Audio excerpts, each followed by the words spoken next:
YouTube'daki Arda'nın Mutfağı kanalına hepiniz hoş geldiniz. Bugün hep beraber güzel ve lezzetli bir tarif yapacağız. Güzel bir patatesli ekmek yapacağız. Şimdi patatesli ekmek ne ola ki demeyin. Biz alışmışız patatesi hep kızartmaya, bazen de yemeklerde kullanmaya ama patatesten nefis bir ekmek de yapılır. Özellikle böyle bir arkadaş elinizin altındaysa. Elimde Knorr'un patates çeşnisi var. İçerisinde bu ekmeğe lezzet verecek her türlü baharat mevcut. Onlar ne mi derseniz sarımsak, kırmızı biber, karabiber, soğan, acı kırmızı biber, maydanoz, tuz. Bunların hepsini bir araya getirdiğinizde ortaya bu arkadaş çıkıyor ve bu arkadaş benim yapacağım patatesli ekmeğe mükemmel bir lezzet veriyor. Öncelikle şunu söyleyeyim. Yapacağımız her türlü aşamada ürünlerin hepsinin soğuk olması çok önemli. Her şey soğuk, her şey karıştırıcıda. İşe başlıyoruz. İlk olarak 300 gram kadar kabukları üstünde haşlanmış, soğutulmuş patates makinenin içine giriyor. Patatesten sonra 100 gram un, 10 gram kabartma tozu, 10 gram toz şeker ve son olarak da ihtiyacı olan bütün çeşniyi verecek olan Knorr patates çeşnisi. O da şöyle bir kaşık kadar 10 ila 15 gram arası işin içerisine giriyor. Yapacağım şey buradaki her şeyi güzelce çekmek. Her şey soğuk olacak. Son bir ilavem tereyağı. Gördüğünüz gibi küçük küçük küpler halinde ve derin dondurucudan çıkmış. Yani buz gibi. Eğer bu oda sıcaklığında olursa kıvam birden poğaçaya doğru dönüyor.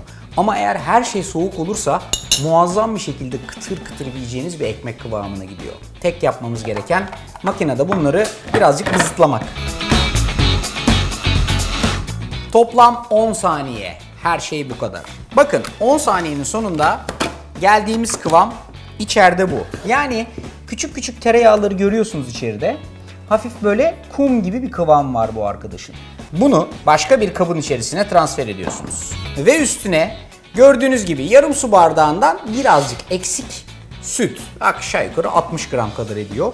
Sütün de soğuk olması çok önemli. İlave ediyorsunuz ve spatula ile her şeyi güzelce karıştırıyorsunuz. Azıcık karıştırdık. Hiçbir şeyi çok fazla yapmıyoruz bu tarifte.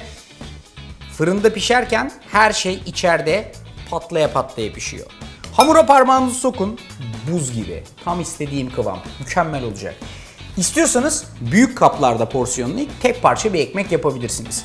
Ben böyle küçük kaplarda daha böyle tek porsiyonluk ekmekler hayal ediyorum ve hamurun içerisinde belli belirsiz küçük küçük tereyağı parçacıkları görüyorsunuz. İşte bunlar pişerken o patlayan kıvamın habercileri. Böyle tek parçalık fırın kağıtlarım var. Onların içerisinde yapacağım ben. 5 ya da 6 tane porsiyonluyorsunuz. Aşağı yukarı 100-110 gram civarında. Ondan sonra da 180 derecelik fanlı ısıtılmış fırında 18-20 dakika kadar pişiriyorsunuz. Önce birazcık kabarıyor. Arkasından hafifçe böyle aşağıya doğru çöküyor. Mükemmel bir kıvama geliyor. Fırına atmadan önce parmağınızla yapmanız gereken şu. Hamuru çok fazla ısıtmadan sadece birazcık bastırmak ve kalıbın içerisine yerleştirmek. Pişerken arada boşluklar kalırsa o kendi kendini dolduruyor ve mükemmel bir kıvama getiriyor. Gayet kolay hazırladık. İşte bu. 180 derecelik fırında 18-20 dakika.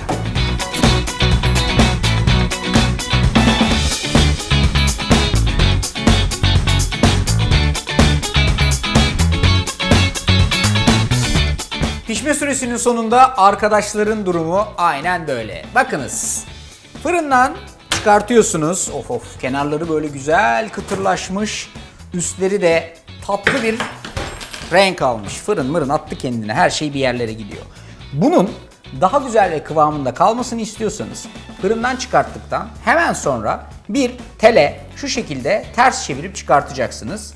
Arkasından da bak altının şu güzel pişkinlik kıvamına bakın. Bak. Elinizi yakmayın. Dikkatli vaziyette alın ve ters çevirip böyle bir telin üstüne çıkartın.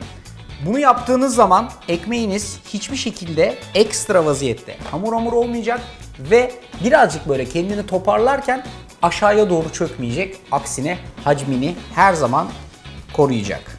Bu şekilde birazcık dinlenmesi lazım. Beklemek zor tabii. İyice dinlenmiş patatesli ekmeklerim artık servise hazır. Bak, üstü böyle güzel kıtır. Altı gayet güzel renk almış ama hala yumuşaklar. Yakından Bak ortadan ikiye ayıracağım. Görüntüye bak. Bak bak bak. Nefis kıvamda. İçleri gayet güzel. Dışları kıtır kıtır. Ne güzelmiş be. Nasıl bir lezzet alıyorum diye soracak olursanız tabii ki patates dominant. Ama böyle dipten, alttan hafif bir Cajun baharatının lezzeti geliyor. Ya zaten buradaki patates çeşnisinin olayı bu. Cajun baharatlı patates çeşnisi. Böyle alttan hafif damağa, oradan da boğaza tatlı bir aroma. Patates ekmeği. Tarifi beğenmeyi, kanala abone olmayı, bence kesin uygulamayı ihmal etmeyin. Ne güzel şeymişsin sen be. Cajun baharatlı patates çeşnisi. Denemeye değer. Hepinize afiyet olsun.